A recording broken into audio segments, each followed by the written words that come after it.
ICC ಮಹಿಳಾ T20 ವಿಶ್ವಕಪ್ ಟೂರ್ನಿಯ ನೆದರ್ಲೆಂಡ್ ವಿರುದ್ಧದ ಪಂದ್ಯದಲ್ಲಿ ಪಾದದ ಗಾಯಕ್ಕೆ ತುತ್ತಾಗಿದ್ದ ಕನ್ನಡತಿ ಶ್ರೇಯಾಂಕಾ ಪಾಟೀಲ್ ಅವರನ್ನು ಇದೀಗ ಟೂರ್ನಿಯಿಂದಲೇ ಕೈಬಿಡಲಾಗಿದೆ. ಹೌದು, ಗಂಭೀರ ಸ್ವರೂಪದ ಗಾಯ ಆಗಿರುವುದರಿಂದ ಶ್ರೇಯಾಂಕಾ ಪಾಟೀಲ್ ಅವರು ಚೇತರಿಸಿಕೊಳ್ಳಲು ಸಮಯದ ಅವಶ್ಯಕತೆ ಇದ್ದು, ಮುಂದಿನ ಎಲ್ಲಾ ವಿಶ್ವಕಪ್ ಪಂದ್ಯಗಳಿಂದ ಅವರು ಹೊರಗುಳಿಯಲಿದ್ದಾರೆ ಅಂತ ಬಿಸಿಸಿಐ ಮೂಲಗಳು ತಿಳಿಸಿವೆ. ಇನ್ನು ಶ್ರೇಯಾಂಕಾ ಪಾಟೀಲ್ ಅವರ ಸ್ಥಾನದಲ್ಲಿ ಪ್ರೇಮ್ ರಾವತ್ ಆಡಲಿದ್ದಾರೆ. ಪ್ರೇಮ್ ರಾವತ್ ಅವರನ್ನ ಭಾರತ ತಂಡಕ್ಕೆ ಸೇರಿಸಿಕೊಳ್ಳಲು ಐಸಿಸಿ ಮಹಿಳಾ ಟಿ20 ವಿಶ್ವಕಪ್ ತಾಂತ್ರಿಕ ಸಮಿತಿ ಒಪ್ಪಿಗೆಯನ್ನು ಕೊಟ್ಟಿದೆ.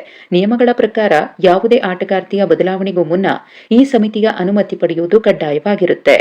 ಇನ್ನು 24 ವರ್ಷದ ಪ್ರೇಮ್ ರಾವತ್ ಅವರು ಇತ್ತೀಚೆಗೆ ವಿಮೆನ್ಸ್ ಪ್ರೀಮಿಯರ್ ಲೀಗ್ ಮತ್ತು ಮಹಿಳಾ ಏಷ್ಯಾ ಕಪ್ ರೈಸಿಂಗ್ ಸ್ಟಾರ್ಸ್ ಟೂರ್ನಿಗಳಲ್ಲಿ ಉತ್ತಮ ಪ್ರದರ್ಶನ ಕೊಟ್ಟು ಗಮನ ಸೆಳೆದಿದ್ರು. ಏಷ್ಯಾ ಕಪ್ನಲ್ಲಿ ಭಾರತ ಎ ತಂಡದ ಪರ ಆಡಿದ್ದ ಅವರು 9.62 ಸರಾಸರಿಯಲ್ಲಿ 8 ವಿಕೆಟ್ ಪಡೆದು ಮಿಂಚಿದ್ರು. ಇನ್ನು WPLನಲ್ಲಿ ರಾಯಲ್ ಚಾಲೆಂಜರ್ಸ್ ಬೆಂಗಳೂರು ತಂಡದ ಪರ ಕಳೆದ 2 ಸೀಸನ್ಗಳಲ್ಲಿ ಒಟ್ಟು 6 ಪಂದ್ಯಗಳನ್ನು ಆಡಿರುವ ಇವರು 3 ವಿಕೆಟ್ ಪಡೆದಿದ್ದಾರೆ. ಆದರೆ ಶ್ರೇಯಾಂಕಾ ಪಾಟೀಲ್ಗೆ ಪದೇ ಪದೇ ಗಾಯದ ಸಮಸ್ಯೆ ಎದುರಾಗ್ತಿರುವುದು ದುರದೃಷ್ಟಕರ. ಯಾಕಂದರೆ ಇತ್ತೀಚೆಗಷ್ಟೇ ಗಾಯದ ಸಮಸ್ಯೆಯಿಂದಲೇ ಚೇತರಿಸಿಕೊಂಡು ಅಂತಾರಾಷ್ಟ್ರೀಯ ತಂಡಕ್ಕೆ ವಾಪಸ್ಸಾಗಿದ್ದ ಶ್ರೇಯಾಂಕಾ ಅವರಿಗೆ ಇದೀಗ ಮತ್ತೆ ಗಾಯದ ಸಮಸ್ಯೆ ಕಾಡ್ತಿದ್ದು ವಿಶ್ವಕಪ್ ಟೂರ್ನಿಯಿಂದ ಹೊರ ಉಳಿಯುವಂತೆ ಮಾಡಿದೆ.